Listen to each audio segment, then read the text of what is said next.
All right, good evening, everyone. Tonight we're going to be learning Daf Pei Aleph and as well Daf Pei Beis Amud Aleph, and Mirta Hashem bringing us to the end of the parak of Hamotzi Yayin, yet another parak under our belts, finishing the 8th parak of Maseches Shabbos. Still have a ways to go, but again, as mentioned, we're more than halfway done, and we are going to jump in. Right at the top, the first words on the top of Pei Aleph Amud Aleph, a new Mishnah Masnisin Etzem. How much of a bone does one have to carry to violate the issue of carrying on Shabbos? Says the Mishnah, K'dei lasos tarvad. Rashi points out that a tarvad is a kaf, a spoon. Rabbi Yehuda Omer, K'dei lasos mimenu chaf. Right, this seems to be some type of locking system, maybe a padlock of some kind, the one of old. A little hard to tell exactly what it is. The Gemara is going to dig into this a little bit. Zechuchis, how about glass? K'dei ligror bo rosh hakarkar. The karkar was something that was like a pencil-shaped device, and it was used to separate strands that would get knotted up in the loom. So what the glass would do is the glass would be the pencil sharpener. It would kind of sharpen the tip, and that would enable to then make it pointy enough to get in between the threads, and that's what the zechuchis is measured by. We'll see in the Gemara that there's a dissenting opinion on this as well. Tiroro Evan, what about rocks? Today, lizrok ba'of, it's the type of rock that's a minimum sure that you'd throw at a bird to redirect the bird to get it away from you or to make it move to the right place. Rabbi Eliezer ben Yaakov Omer, kadei lizrok be'behema. No, we're talking about a rock that you might throw at a behemoth, at a larger animal, in order to herd that animal to be in the right place. Opens the Gemara 6 lines down, Pei Aleph Amud Aleph L'meimra. It seems, when you just read the Gemara, it seems like the first shita in the Tanakama that a bone has the shear of a spoon, and Rabbi Yehuda says it's like a whole lock system. So it says the Gemara, like we saw twice yesterday, that we have a general assumption that Rabbi Yehuda's shiurim are always less than that of the Rabbanan. Asks the Gemara, L'meimra, it seems to be from our Mishnah, the shiur to Rabbi Yehuda nafish. It seems that the sheet of Rabbi Yehuda seems to be greater than the Rabbanan. However, that doesn't work. Akaim alan, the shiur, the Rabbanan nafish. We typically assume that the Rabbanan have a shita that is greater in volume in general throughout Shas, under all of the machlokos between the Rabbanan and Rabbi Yehuda. Seems to be the case that the shear of Rabbi Yehuda is always less. So how does it work out here? Amar ula chafi posachas. The way that their keys would work is that they would take pieces of bone, and it would kind of be similar to how our keys have the ridges on them. So their keys would have pieces of bone on them, and the inner part of the lock would match those in order for the key to turn. So that was much smaller, and therefore the question falls away, because the Tanakama says that it's a tarvad, that the amount of Isser for carrying an etzem is that of a spoon, but the actual piece of bone that was used on a key was much smaller. So the question falls away, and we're at the 2.8 lies down, Tanu Rabbanan. What about the status of Tuma? Chafi posachas tahor. And if you have the bone that's going to be a part of this key, well, right now, when it's not yet part of the key, so it's useless. It has no din of a kli, and therefore, because it's not a kli, it's not tameh at all. That's the first aspect of the processing before it gets connected. What about kave'an beposachas? What if you attach it then to the body of the key? So now it's part of a functional kli. Then it gets the status of being makabel tuma, and then tmein. Vishel gal. What if it's attached to a gate? What if it's part of the receiving end of the key? So now it's attached to a gate. Afal pishe chibran bedelas. Even if you connect it to the door, v'kavan b'masmerin, and you nail it in all of those cases tahorin. And here we lay down a very important rule as it relates to tuma v'tara, and that is we only really have tuma b'kelim when it is metaltalin, when it is something that is portable, something that is movable. However, says the Gemara, shekola mechubar lakarka, anything that's attached to the ground, hare hu kikarka. We treat that like the ground itself, and we would never say that walking on ground is muksa. There's no such thing. Muksa is only by things that are portable and movable, and therefore, in this case, had this bone been used to be attached to a gate, whatever the case may be, we would then say that there's no longer a din of tuma for that. Continues the Gemara. Zechuchis kedei ligror. We said that the zechuchis was used to sharpen this thing that looked somewhat like a pencil, so that we can separate the strands when they got tangled. Says the Gemara Tana, we have another shita that first of all spells the words differently. Zechuchis with a samich kedei lifsoa b'shneim and ka'achas, that has the capacity to cut two strings at the same time. It doesn't have to be that wide, whatever it is, a centimeter. It doesn't give a measurement, obviously, but enough to, in one swipe, to be able to cut two strands at the same time. Says the Gemara, Tzororo Evan K'dei Lizrok Be'of, Rabbi Eliezer Omer, he gave a different opinion. One sheet of the Tanakama said that the size of a stone has to be that of a stone to throw at a bird, and one said it has to be the size that we throw at an animal. Let's see what the Gemara has to say about that. Amar Rabbi Yaakov, Amar Rabbi Yochanan, v'hu shemar geshes. But it has to be that the animal will feel it. If you throw a tiny pebble at a bull, it may not even think twice about it. It may feel no different than a fly landing on its back. So it has to be large enough. The kama shiro, how much is this amount? Says the Gemara. The Gemara answers, Tanya Rabbi Eliezer ben Yaakov Omer Mishkal Asora Zuz. It has to be 10 zuz. That's not insignificant. And of course, this is not for the bird. The name of the shita that's quoted here in the Bryce is Rabbi Eliezer ben Yaakov. And if you look back in our Mishnah, the second shita, which says the shear of throwing at a behemoth, is also Rabbi Eliezer ben Yaakov. So we're not talking about throwing 10 zuz worth of coins at a bird. A bird would for sure feel that. This aspect of the Gemara is only coming to define the second opinion, and that is the sheet of Rabbi Eliezer ben Yaakov, and that the amount that the volume that the rocks would have to violate the issur of carrying is that of Asara Zuz. 1/3 of the way down. Zonin, this is a person's name. Lebei Medrash, he walked into the base Medrash. Omar Lahu, he said to the Rabbanon who were there, to the rabbis, Rabbosai, Avonim shel beis hakisei shiurim bekama. They didn't have toilet paper. The way that they would clean themselves was with rocks that were able to clean them in a meaningful way that would help them to stay sanitary. So he asked them, what is the shear of these rocks? Amrulo kezayis ke'ego zuchabetza. They had different rocks that affected different levels of cleaning, different types of cleaning. So they're different shiurim. So you're allowed to take all three of them. Amar lahu. Do you want me to bring a scale into the bathroom and measure out the rocks when a person has to go to the bathroom? That's ridiculous. So then they went back to the drawing board. Nimnu v'gamru. Then they went back, they thought about it, and they concluded, milo hayad. Whatever you can fit into the palm of your hand, those are the rocks that you are allowed to then you carry out into the bathroom. Tanya. The Brisa quotes two of these sheets. Rabbi Yossi Omer Kezayis Ke'egozu Chabetza. This was the Havamin of the Gemara, that you get to use all three of these rocks. Rabbi Shimon Rabbi Yossi Omer Mishum Aviv Malo Hayad. No, whatever fits in your hand, that is the shear that one is allowed to carry into a bathroom. Otherwise, they are not allowed to do so. Halfway down, Tanu Rabban, and the rabbis taught us as follows. There were three types of rocks that were shaped for the sake of going to the bathroom. And mutter lahachnis lebeis hakisei, the kama shiurin, you're allowed to bring them into the bathroom. What is the shear? Rav Meir Omer ke'egos. Rav Meir said one that is the size of a nut. Again, typically, as we mentioned, this is reference to a walnut. And another sheet, Rav Yehuda Omer kebeita, no, a little bit of a different size, a little bit larger, and that of an egg. Then the Gemara makes a fascinating comment. Who knew? Amar Rafram bar Papa, Amar Rav Chizda, Kimachlokes Kan, Kach Machlokes Be'esrog. This is also the discussion of what types of the sizes of the rocks that one is allowed to bring into a bathroom for the Beis HaKisei is also similarly a machlokes in regards to the minimum shear for an esrog. Do we say it's like a walnut? Do we say it's like an egos? Or do we say it's like a kibetza? The Gemara is very bothered by this. Hasamas Nisan, Hachabraisa, over there, when it comes to the minimum of an esrog, that's in a Mishnah. This is a brisa, as we introduced. This is a brisa in Maseches Sukkah. So how then are you able to say that we learn from here, from the world of the stones for a bathroom to the world of Sukkah? Hooray, after all, the Mishnayos were organized in a book and all the Talmidim knew them pretty much Baal Peh. But a brisa, certainly at that point in history, in the early times of the Amoraim, the brisos were scattered all over the place. They were not written down in an organized way. The only books that they had at the very beginning was the Mishnayos, followed by the Tosefta, followed by the Midrashei Chazal, and last but not least were the brisos that were interspersed throughout the Gemara. So it doesn't make sense to say that we learn from a brisa to a Mishnah. The history doesn't work well because not everybody had all the brisos. That's what Rashi explains here as well in some detail. So rather, the Gemara reverses it. Instead of saying that we learn from here to the world of Esrog, says the Gemara, Elakim Achlokas be'Esrog.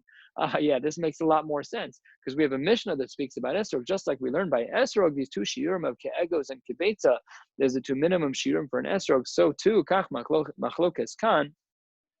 That is our machlokas here as well in regards to shiurim for rocks that one is allowed to bring into the bathroom. Amar Rabbi Yehuda, avalos apayis, one is not supposed to use payis for cleaning oneself. My payis, what is that? What are payis? Amar Rabbi Zera, karshine bavlisa. It's Babylonian soil, which sometimes can be very solid, can be very hard, and one might think that that's okay to use on their body, but it's actually not the case because it can break and it won't do a good job of cleaning the body. Amar Rava. Rava has a din that says, "Aser lemashmesh b'tzror b'Shabbos kederech A person is not allowed to use a rock on Shabbos to clean themselves like they would during the week. Says the Gemara, Rashi here points out, what's the concern? The concern is that he's afraid that if one uses the rock in the same way to clean themselves, that it's possible that it would cut some hairs off of the body, tear some hairs off of the body in the process. So maskif lomar zutra listakein, a person should put themselves in danger. What do you want them to do? They have to go to the bathroom and they have to clean themselves. So what are they supposed to do? Answers the Gemara, you're right, kila achar yad. They're still supposed to go to the bathroom. And he didn't say not to use a rock at all. He said, don't use the rock on Shabbos the way you use it during the week. During the week, you hold it like this. And on Shabbos, you hold it kila achar yad. You hold it in a slightly different way. Omar Rav Yanai, 2/3 of the way down, im yesh makom kavua lebeis hakisei malo yad, im lav kehechrea. If you have a beis hakneses, a beis hakisei, if you have a beis hakisei that is a makom kavua, so then melo hayad, then you can just take a handful of rocks. However, im lav kehechrea, if it's not a regular beis hakisei, a person has to go to the bathroom in the wilderness, so then they can only take something that is kehechrea. We saw that there were a variety of shitas, so this is the middle of those three shitas, and that is, as Rashi points out, the shear of the egos, that is the shear of the rock that one is supposed to use under the circumstances. Let's say that a person has repurposed what used to be an item that was used in the kitchen. They're no longer using it for that, obviously. They're going to be using it to go to the bathroom and to cleanse themselves. So let's say they took a pestle, which was used to crush spices. So there, Amar of Sheshes, yesh aleha eid mutter, if it's clearly indicated physically that you can tell that it's for bathroom use by markings that are on it, so then that is permissible to use. Otherwise, it should be muksa because it's a kli that has no purpose. And you can't repurpose it on Shabbos because of a principle that we learned of kol de iskatzai lebein hashmashos iskatzai lekol hayom kula, that since when Shabbos started, you weren't planning on using the pestle. You no longer were using it for crushing things, and now you want to repurpose it to use to cleanse oneself, but that you can't do that on Shabbos. You have to do that before Shabbos. So here the question is, can you use it? And the Gemara answers, in the name of Rav Sheshes, one can, as long as it's clear that it's been used before. Meisive, how can that be? There are 10 things that bring a person to stomach illnesses. Someone who eats the leaves of reeds, the leaves of grapes, and the vines of grapes, certain cuts of the animal that are without being salted, the spine of a dog, a salted fish that wasn't yet cooked all the way, people who drink the wrong parts of the wine, someone who wipes themselves with limestone, and with shards of pottery. This line is going to be very important for us, with a rock that was already used by others. Someone who's holding themselves back in the bathroom. All of those are the 10 things that are bad for you. So what's the Gemara's question here? We said that one can use the meducha meducha ktana that was used for besamim. One can repurpose the pestle, provided that it's clear that it was used before. But the Gemara here is bothered because we have a source in the Tanaim that writes that once something's been used by somebody else, you certainly should not use it. Not only is it not hygienic, but the Gemara says that it'll cause for illness. So it says the Gemara, that's not a contradiction in terms, because Lokasha, 3 answers. When do we say that it's dangerous that one should repurpose something that was used to clean oneself when it was already used by somebody else? That's when one is still moist, but when it's dry, it's less problematic.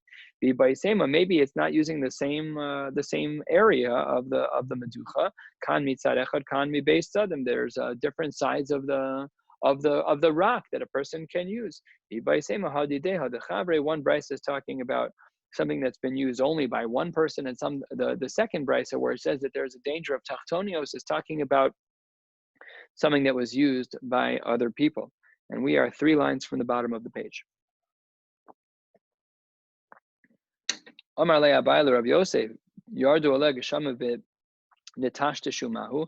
Let's say that this item that one had used to go to the bathroom, that it rained on it in such a way, such a heavy rain, that there's no longer any clarity that it's ever been used before for the purpose of going to the bathroom. Maybe we should be concerned that this maducha, that this pestle that used to be used for crushing besamim, maybe we should be concerned that it's no longer mutter to use, because we should assume that it's not something that was purposed for Shabbos. So it says the Gemara, Amarle, im haya rishuma nikar mutter. Again, if there's any reference or any remnant that's on the meducha that indicates it's ever been used for this purpose, so then it is permissible. Bottom line, pei aleph amud beis bami ne rabba bar Rav Shila me Rav Chizda. Turning to the top of pei aleph amud beis, the question was asked to Rav Chizda: Ma'u leha'alos macharav lagag? Is a person allowed to bring these items up onto the roof? Why? Cares where the bathroom is. So this is a machloket Rashi Tosfos. Very briefly, we'll dig in. We're not going to go too deep because we have a lot to learn tonight. So let's just take first a look at Rashi. So Rashi here says, as you see at the end of the line, L'tircha yiserta olo. Are we concerned about tircha yisera? Tosfos, third line, says, no, I don't agree with Rashi. V'nira l'rida hacha mibayle mishum debeis akise karav al hagag v'yachol lahachin shamei erev Shabbos. If your bathroom is on your roof, you should have prepared before Shabbos. Why are you all of a sudden you're schlepping things upstairs? You should have had them there already to be muchan before Shabbos. Machlokas Rashi Tosfos as to what be'etzem, the nature, the halachic nature of the question was. Either way, the answer is the same. Amar le, it is permissible to carry them upstairs. Again, Rashi, either according to Rashi, we override the concern of tircha, or according to Tosfos, we override the fact that you didn't prepare properly before Shabbos and have the stones in place because of a very important principle. Gadol kavod abrios shedoches alos aseh shebat Torah. Kavod abrios, a person having to keep their body clean. Kavod abrios is a general term to make sure that a person is, that their appearance is reasonable, that they're acting normally. And that kavod abrios is doche es halosa se shebatorah, overrides dine de oraisa. So the Mefarshim explained that this doesn't literally mean Dine Doraisa. In fact, our Gemara is not talking about Dine Doraisa, because all of the dinim that we're discussing about the bathroom and about the Cheres and about the Tzoror, we'll get into more of that today. Today's going to be a bathroom discussion day as it relates to Halacha. So there, this is not Dine Doraisa. Not only that, we have other applications of this throughout Shas. We'll see this phrase a number of times. If you look in over here, you'll see another one on Daf Tzadi Daled. We'll get there shortly. It's throughout Shas many times, so it never really applies midoraisa. I heard a fascinating application of this. Again, I am no posek and I'm not paskening, but I did hear the story in the name of a chashuv rav, that there was someone, a chashuv rav, who was sitting in a speech, and the speech went longer than it was supposed to, and it was encroaching shkia, and he had the opportunity to walk out of the room and daven mincha like a mensch, or to stay in the room and not daven mincha at all. And this Rav decided, Gadol kavod abrios shedoches alosa aseh shebatorah. It's not right for this person who's a chashuv Rav to walk out of the room. It would be a busha for the person who's speaking. The whole room would notice. And the kavod abrios of the speaker is more important than dvarim shebatorah, than going to daven mincha. So he stayed in his seat. Again, not paskening. I'm just highlighting that there are certain applications of this din that are very widespread. It's obviously not only applicable here. This is a general clause. So that's how the Gemara answers this question. 3 lines down, pei aleph and beis. Now, connected to this story where we said that it's mutter to carry this up because of kavod abrios, the Gemara has another question of a similar vein.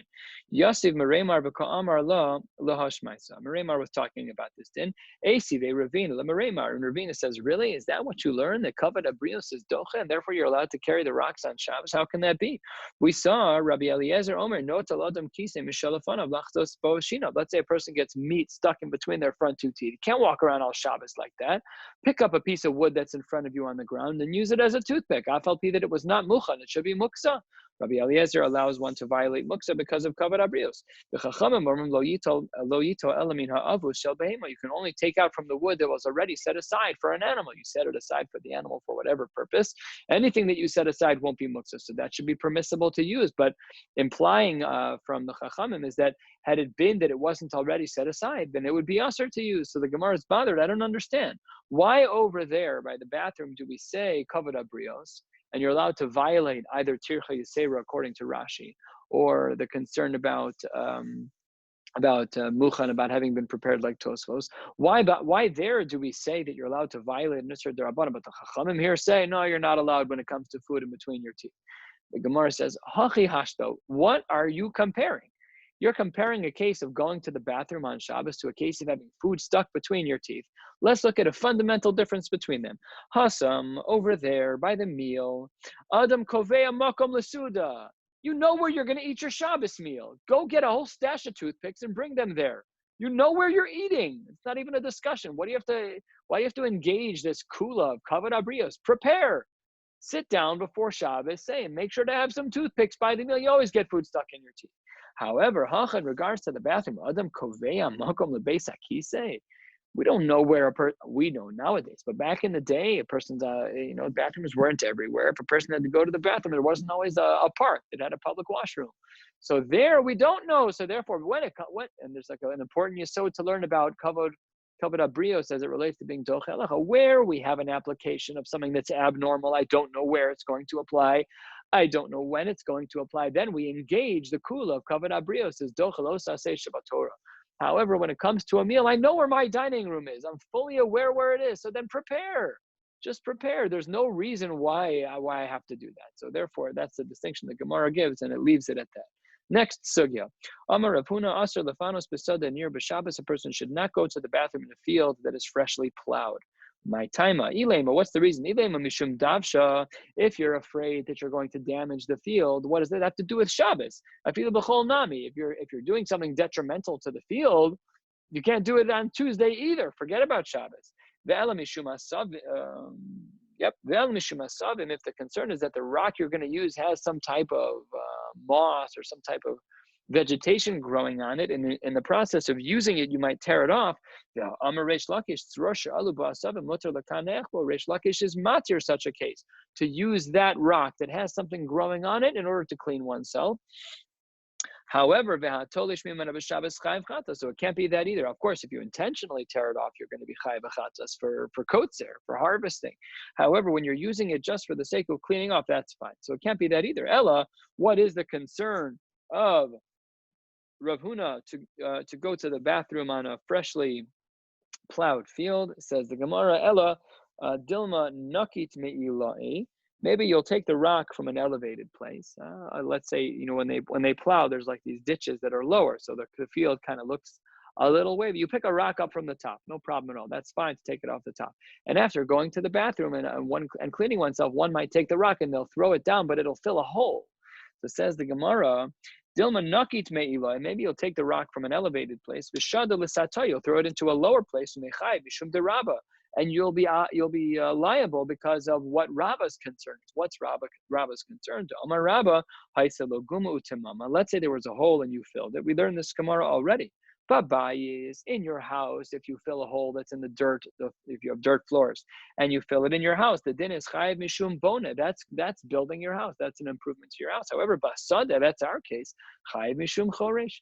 So therefore, we are concerned for Rabbah, and that's the Gemara's answer. That's why Rav Huna says, Ladina, that one is not allowed to go to the bathroom and use a stone when they are in a freshly dug field, out of concern that one may fill a hole that was just made by the plowing process, and it would then be the Isser of Choresh. A little bit less than halfway down, Gufa. But we said that if there is a rock that has some growths on it, one is still allowed to use that to clean their body.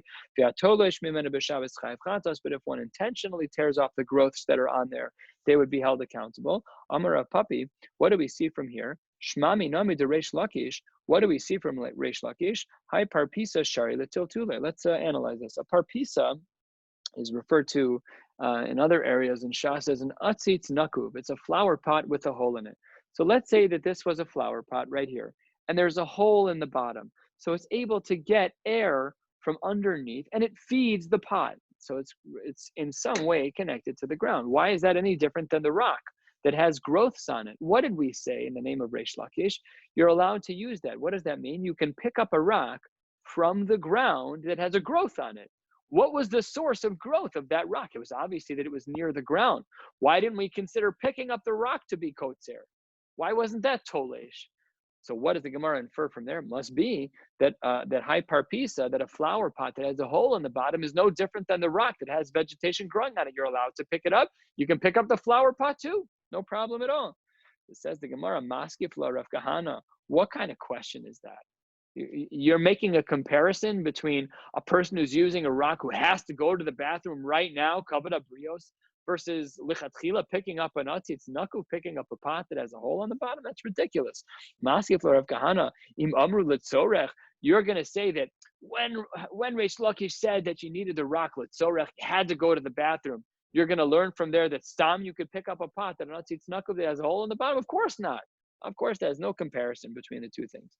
And therefore, says the Gemara, Amar Abaye Parpisa, in regards to this pot that has a hole on the bottom, hole the asa liada. Now that we're talking about it, lema bamilsa, let me teach you a very important din about flower pots that have holes on the bottom. Hayamunach al gabe karka. Let's say that you had a flower pot that was resting on the ground, and there's a hole on the bottom of the flower pot. So there's a connectedness between the dirt in the flower pot and the dirt of the ground. So hayamunach al gabe karka v'hinicho, and you pick it up and you place it al gabe yasedos, and then you hang it on a hook somewhere. You hang it so that it's no longer touching the ground.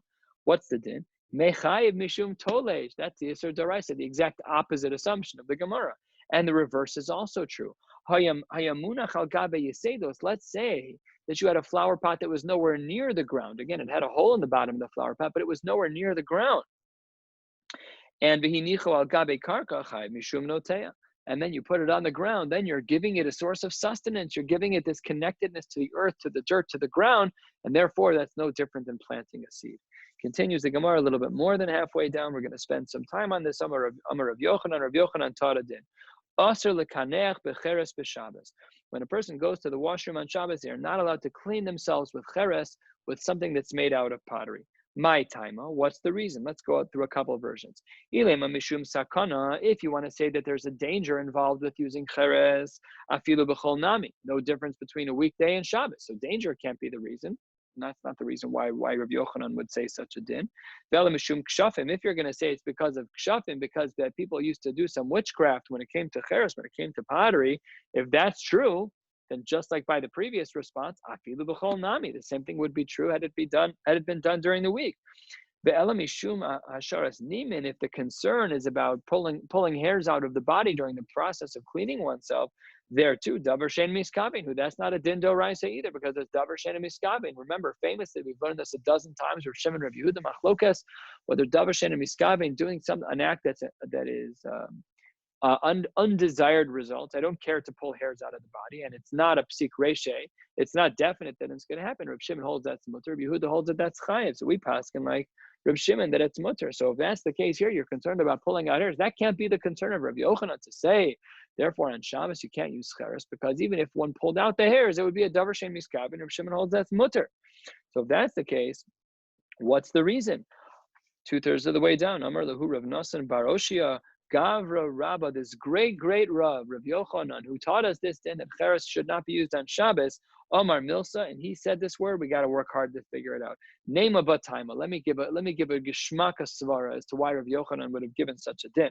Lomi baya bechol de asar. I know, of course, it's going to be asar during the week. No question about it. Totally got it. Aval b'Shabbos, but on Shabbos I do have a svara to assume that it would have been mutter. What's the svara to have said that cheres should have been mutter on Shabbos? The difference is that whole ve'ika Torah's kli alav, because at least cheres has a shame kli. We have kli cheres in our house. All of our china plates, all the things that are made out of bone china, whatever they're made out of, our weekday plates too are made out of a similar material. So I might have thought that material on Shabbos is not muksa because it's a kli cheres. There's a Torah's kli alei. So therefore, maybe we could say that that's, but masha'ein kain, a rock. Rocks are muksa. They're not migudi is katsoi, not migu, excuse me. But because it was not is katsoi bebein hashmashos, because it was not set aside before Shabbos, I would have thought that that's worse to use a tzror. Says the Gemara, lo mibaya bechol de asr. I know during the week it's asr. About the Shabbos, whole week Torah's clear love shaper dami. I might have thought that the cheres would have been better than a tzror. Kamash malon, that no, the din of Rav Yochanan. But Rava has a different answer. Rava says, no, forget about the reason of Rav Nasan bar Oshia, that he's only concerned about Shabbos because of the kli status of cheres. No. Rava masni lemishum hasharas nimin. Rava really went with one of the previous reasons, and he said it's about pulling out hair. Maybe we could hypothesize that he holds like the sheet of Rabbi Yehuda, who holds a davar shein miskabein is chayim. That's a possibility. But let's continue either way. The kashyale, and by him he thinks there's a contradiction. The Rabbi Yochanan, the Rabbi Yochanan. What are the contradictions of Rabbi Yochanan on Rabbi Yochanan? Mi Amar Rabbi Yochanan Aser lekanech becheres b'Shabbos alma davar shem miskaven aser. According to him, he says that this din of Rabbi Yochanan, who says that you're not allowed to use cheres on Shabbos, is because he holds that you're pulling out hair and davar shem miskaven is aser. But if he holds that way, then there's another sheet of Rabbi Yochanan that doesn't work. What's the second sheet of Rabbi Yochanan? Rabbi Yochanan halacha kistam mishnah. Rabbi Yochanan says we follow a mishnah that's tam, it's non. What does the mishnah say? A mishnah we've seen before. Nazir chofe umefasbes. That a Nazir, even though when he's a Nazir, he's not allowed to get a haircut, he does allow him to brush his hair, to comb his hair slightly, gently. Aval lo sore, but he's not allowed to really heavily comb his hair. So what does that show you? Why is he allowed to brush his hair even in a light way? The haraya davar shein miskaven is not chayav by Rabbi Yochanan. So what Rava is doing is Rava structuring the following question. He assumes that the reason why Rabbi Yochanan forbade using cheres on Shabbos was because one was going to pull out hairs, and he held that was usher, which seems to imply davar shein miskaven is usher. Yet by Nazir, Rabbi Yochanan said that a Nazir is allowed to do that, and that implies that davar shein miskaven is not usher. So it's Rabbi Yochanan, kasha de Rabbi Yochanan, ad Rabbi Yochanan. Ella, because of that question, we reject the sheet of Rabbi altogether. And this question that he structured, and we fall back on the previous sheet of Rav Nosson bar Rav Oshia, and that is Ela Machavarta Kid Rav Nosson bar Oshia, that we are not concerned about anything other than the status of muksa. We had a hava mina that maybe the kli cheres is better to use on Shabbos. Afalpi that during the week we wouldn't use it for a variety of reasons, but maybe on Shabbos it's better to use because of the fact that it has a Torah's kli aleha kamash malan, that it's better to use a rock under those circumstances. What did the Gemara mean when it said kshafim were 8 lines from the bottom, less 6 lines from the bottom?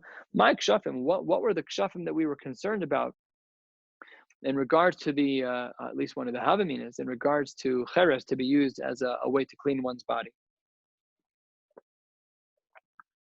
So there the Gemara answers with a story. Ki hader Rav Chizda v'Rabba bar Rav Huna. Rabba and Rav Chizda, havu ka'azle ba'arba, they were traveling on a boat. Amra lehu hahu matronisa. There was a particular woman who wanted to join them on the boat. Osvan behadaichu. Let me sit with you on the boat. Below osvuha, they did not want her to sit. They didn't let her join them. Amra ihi milsa. She said an incantation. She said kshafim. She did something that was ba'alas kishuv. Asarta la'arba. And the boat all of a sudden anchored. It couldn't move anywhere. The boat stopped. Well, these were great rabbis, and they were not going to be outdone. Amra inhu milsa, they said something which was not kishuv. Very important to clarify. These rabbanim did not violate kishuv to get their boat moving again. They said something within an appropriate hashkafic and halachic frame, and sharyuha, and all of a sudden the boat became loose again. It was able to flow again. Amra lahu, she said to them, this is where our story comes in. What can I do to you? You guys keep all of the following halachos, and because of that, I can't push my kishuf on you. First of all, the din of Rav Yochanan. You don't violate this concern of Rav Yochanan. Of course, she didn't mention Rav Yochanan, but she said that you don't use chaspa, you don't use cheres when you go to the bathroom. So there's no issue of kishuf as well. You don't kill lice kina amanaichu on your clothes. Instead of just pinching it and crushing it with your hands, you flick it off and you let it live. And that all, obviously, the opposite would then be a concern of kishuv. If a person does kill the lice, so then that's a concern as it relates to kishuv. And also, when there's a bundle of vegetables, you don't pull something out from the bundle of vegetables. Who knows what this has to do with anything? You don't pull out a vegetable and eat it from when it was bound up in the garden. We have some fruits that are like this when we go to the store that are wrapped up in a stalk. Asparagus sometimes is like this. So whatever the case may be, that under those circumstances, we're not so concerned, halachically speaking, but we are concerned about kishuv. So this woman said that because of these 3 things, because you don't use cheres when you go to the bathroom, because you don't kill lice, but you rather flick it off your clothes, and because you don't pull things out of the stalk, all of which were subject, which made a person sensitive to kishuv, to the risks of witchcraft. Because of that, she had no power over them. So that's an example, a sampling of the kishuv that we're talking about. We're on the top of Pei Beis Amud Aleph, 3 lines down. We're going to take it all the way to the bottom of the parak. What's wrong with pulling vegetables out of a bundle? Above my pay grade. I have no idea. I don't know a lot about witchcraft. Amar le Rav Huna le Rabba Bere. Rav Huna said to his son, "My time lo shchichas kame de Rav Chizda de mechadadan shmai." Say, why don't you go learn with Rav Chizda? He's got a sharp mind. This is the father talking to the son. Can you please get on Zoom and do your homework? Go sit with the Rebbe. Go get something done. Why are you sitting around the house playing around? Amar le my izil gabe. Why am I going to go sit with him? What was his concern about Rav Chizda? The chiyazilna legabe. When I do go to yeshiva, mostly b'milei d'alma. He sits there and he talks about mundane matters. He's not talking about Torah. What does he see? Omar Li, he said Rav Chizda was talking about the following. When a person goes to the bathroom, they shouldn't rush to sit down. One shouldn't exert themselves too much. Because this part of the body, the sphincter that controls when a person goes to the bathroom, has 3 teeth to it. And if you violate these 2 things, you sit down to go to the bathroom too quickly, you exert yourself too much, it can break open those teeth, and that could hurt the body. It could pull out these teeth that are holding on to the body. His father said back to him, "Hu asik b'chaye de briyasa." He's talking about the human body, the creation of creations, and you ve'at amris b'mili de alma. You think that he's talking about random stuff? That's a din in you. That's not a din in Rav Chizda. Kol shekain zil legabe. All the more so you should go learn from him. All right, let's get into some halachic gemaras. I guess somewhat halachic. We have bathrooms and toilet paper, so maybe halachic back in the day. Let's see what the Gemara says. Hayulafon of tzaror v'cheres. You get to choose. You have a rock and you have pottery. What should you do? I know we saw the din already, but with some other shitas in the Amoraim, this was not yet clear. Rav Huna Amar mekanech b'tzror ve'ena mekanech b'cheres. Rav Huna said use the rock. Rav Chizda Amar mekanech b'cheres ve'ena mekanech b'tzror. And Rav Chizda said to use the cheres. Meisi ve, the Gemara brings a source from the Tanaim. Hayu lefan of tzror v'cheres. The same case. Mekanech b'cheres ve'ein mekanech b'tzror. You should use cheres to use to the Rav Huna. That's a great question against Rav Huna, who said that one should use a tzror, you should use the rock. But what about the fact that the source in the Tanaim says that you need to not use that you need to, what does it say to use? That you should use the cheres and not the rock. Says the Gemara, Tir Gemara from Bar Papa, Kamei de Rav Chizda, Aliba de Rav Huna, Be'ogne Kalim. It's different when you talk about the handles of the Kalim.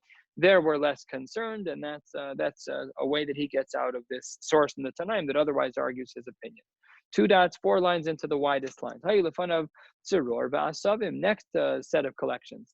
Person has to go to the bathroom. They only have 2 options. They have rocks and they have certain types of grass that they could use to clean their body. Rav Chizda v'Rav Hamnuna machlokas amoreim. Chad amar mekanech b'tzror ve'en mekanech b'asavim. One of them says to use the rock and not the grass. V'chad amar mekanech b'asavim ve'en mekanech b'tzror. One says to use the grass and not to use the rocks. Meisi ve, we have a source in the Tanaim that it gives us an answer. Ha-mekanech b'davar she'or sholat tisbo. You should not use something that's flammable. Don't use the grass. Grass can be burned. Rocks cannot be burned. And if you do use the grass, shinav hatachtonos noshros, it can really hurt this part of your body. Says the Gemara, lo kasha habelachin habiyavation. It's different when the grass is lach. It's less damaging versus when the grass is dried out, then it's more damaging. Otherwise, easy to answer up this question. Next case. Wait, another question. It says you're not to use flammables, but we use paper towel, paper tissue, toilet paper. That's flammable. Yeah, that's it's true, but we're nervous here about damage. So the Gemara's answer was yavesh versus lach. So when it's lach, there's no damage. When it's hard, then it is damaging, and you're taka right. But if our toilet paper was like sandpaper, I think everyone would recommend not to use it. So that's the distinction that's made here in the Gemara between lach and yavesh. How about the toilet paper in Israel? Okay, let's continue. I don't know how to answer that. I presume it's mutter. HaNitzrach, we're 1/3 of the way down. HaNitzrach lefanos ve'enu nifna. A person has to go to the bathroom and they are not able. This is the Gemara's remedy for constipation. Rav Chizda v'Ravina, they have some recommendations. Sorry, not yet. I'm sorry, we'll get to that in a moment. HaNitzrach lefanos ve'enu nifna. A person who has to go to the bathroom and chooses not to go to the bathroom. There, Rav Chizda v'Ravina, charama ruach rasha letisbo. For one person, they hold that it generates ruach ra. V'chad amar ruach zu amashalet what makes you not smell good. In addition to the smell of going to the bathroom, it makes you sweat in a way that doesn't smell good. That's what the Meforshim point out. Let's see right here. Tanya commando amar ruach zu amashalet well, that if a person withholds going to the bathroom, that they don't smell good. The Tanya nitzrach l'nakava of a person who has to go to the bathroom, but before he does the ochel and he continues to eat, domo l'taner shisiku al gavafaro. It's as if a person puts more food into the oven without cleaning out the old ashes. And that makes a person not smell good. Sorry, I jumped the gun. This was the case I was referencing before where one is constipated. The movement of standing and sitting repeatedly will help a person to go to the bathroom. Rav Chanan min hardamar yistalik b'tzadin. You should move to different sides of the room. Rav Hamnuna amar yamashmesh b'tzror. One should try to motivate oneself to go to the bathroom with the use of the rock, but also makom in that place. The rabbis say, stop thinking about it. And now they question the rabbis. What do you mean, stop thinking about it? That's going to help you go to the bathroom. Amar le Ravacha b'rei the Rava the Ravashi. If you stop thinking about it, there's way less of a chance that you're going to go to the bathroom. So then we reinterpret what the Rabbanan meant. Stop thinking about everything else. Laser in. This is the only thing you should be thinking about. It, trying to get to go to the bathroom, and hopefully that will help. Amar of Yomi midifti, and here's just a story to tell the application of what we just learned. Ledidi chazi liahutaya. I saw a particular traveler who had to go to the bathroom. He wasn't able to, and then he followed the Eitz of Chazal, the Kamiyasi about the Shafach Hiktera, and then he went to the bathroom in a significant way, and that was great. This was a very helpful tool to help him solve his constipation. Tana Rabbanan Hanichnas Lasuda. We learned this din before. Where did we learn this din? I remember learning it somewhere in Brachos. We learned it about 100 blot ago, a little bit less, 80 blot ago. We learned that a person who has to go to a Suda, a person should walk 10 times in 4 Amma stops. Some say Dalit Pamim 4 times shall Eser Amos of 10 Amma stops. Why? Because that'll help a person to go to the bathroom. It's appropriate to try to go to the bathroom before a meal, v'nifne, and then they should go to the bathroom, and then v'nichnas, and then they should come into the room, v'yeshiv b'makom, and then they should sit down and eat. Last Mishnah, Baruch Hashem, last Mishnah of the parak of Hamotzi Yain, and Yirtz Hashem about to finish. Cheres, what about pottery? K'dei litain bein patzim l'chaveiro. Divi Rabbi Yehuda. Sometimes they would have pieces of wood that were not really shaped properly when they were stacking wood, and they were afraid that the wood was going to warp. So they would take a piece of pottery to kind of fill in the gap of that piece of wood so that the wood wouldn't warp. So that's the amount of pottery that would be problematic. Or something that would be able to hold a coal, pottery that would be able to hold the coal. No, just something that has to hold the revius, just hold a certain amount of liquid. Even though I really can't prove it, but I have a pasuk that puts together my shita. What did Rav Meir say? Rav Meir said the amount of pottery has to do with fire. And here's what the pasuk says. The pasuk says, "Lo," actually it's vilo. Lo yimate bim chitaso cheres lachtos eish mi yakud. So that's what the pasuk says. We can see there that it has cheres and fire. So seemingly Rav Meir has a bit of a marimakom. Amar lo Rav Yossi, I'm sure you know the rest of the pasuk, Rav Meir. Why didn't you finish the pasuk? Misham Raya, you got to look at the end of the pasuk. What does it say there? V'lachsof mayim migeve. And I was of the opinion that it was talking about holding a liquid. So Rav Yossi says from the same pasuk that you're using that happens to say cheres and eish in the same pasuk. I could argue that at the end of the pasuk it talks about water. So your pasuk is not a raya one way or the other. So then the Gemara opens up, skipping the parentheses, mistabra. I might have thought logically that Shira de Rabbi Yossi nafish, that the Shira of Rabbi Yossi was greater. However, umikra from the pasuk it implies Shira de Rabbi Meir nafish, because the pasuk was speaking is that in the times that it was a curse of some kind, that not only will you not find this, but you'll also find that. So in that format, not only will you not find this, but you won't even find that. So in that format, when you say not only this, you won't find this. Let me say again.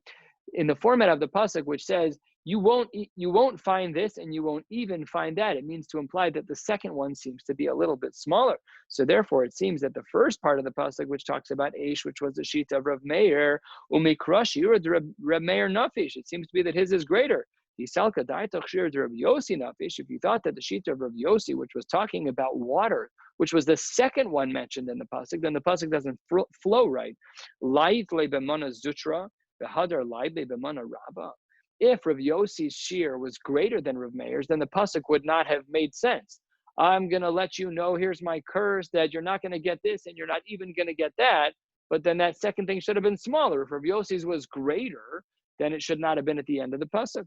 So therefore, Amar Abaye Masnit Masnisa Nami Lachtos Eish Miyakida Gdola. We just answered that we're talking about a larger fire, and therefore that works out as pshat in the pasuk because that was Rav Meir. Rav Meir was talking about a bigger fire, and therefore that's the first part of the pasuk. You won't have this larger thing, and you won't even have that, the smaller thing, which is the shita of Rabbi Yossi, referenced by the end of the pasuk with water. Last part of the Gemara, Rabbi Yossi Omer Misham Raya. Rabbi Yossi says, what kind of argument is that? Shapir Ka'amar le Rabbi Yossi the Rabbi Meir. I mean, come on, that was a great question. Rabbi Meir didn't know pshat in the end of the pasuk. Rabbi Meir wanted to bring a proof from the pasuk that the pasuk says cheres and says eish, but the end of the pasuk talks about water, just like Rabbi Yossi wanted to say. So Rabbi Meir, of course, knew the rest of the pasuk. So the Gemara is bothered. What was Rabbi Meir's pshat in the pasuk? Answers the Gemara. Rabbi Meir, what would you say? Lo mibaya kamar. Lo mibaya is a structure, not only this but also that. And here's how it would look.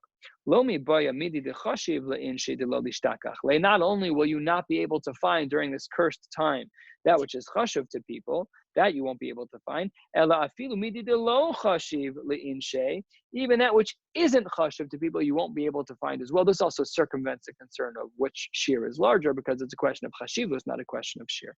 Baruch Hashem, Hadron Allah, Hamotzi Yayin, Hadron Allah, Hamotzi Yayin, Hadron Allah, Hamotzi Yayin. Mir Hashem will come back to this daf in 7 1/3 years in around 2027 toward the end of the year. Looking forward. On Zoom, right? Hopefully in person, but very much hopefully in person. With 7.5 years. Have a beautiful night, everybody. Thank you.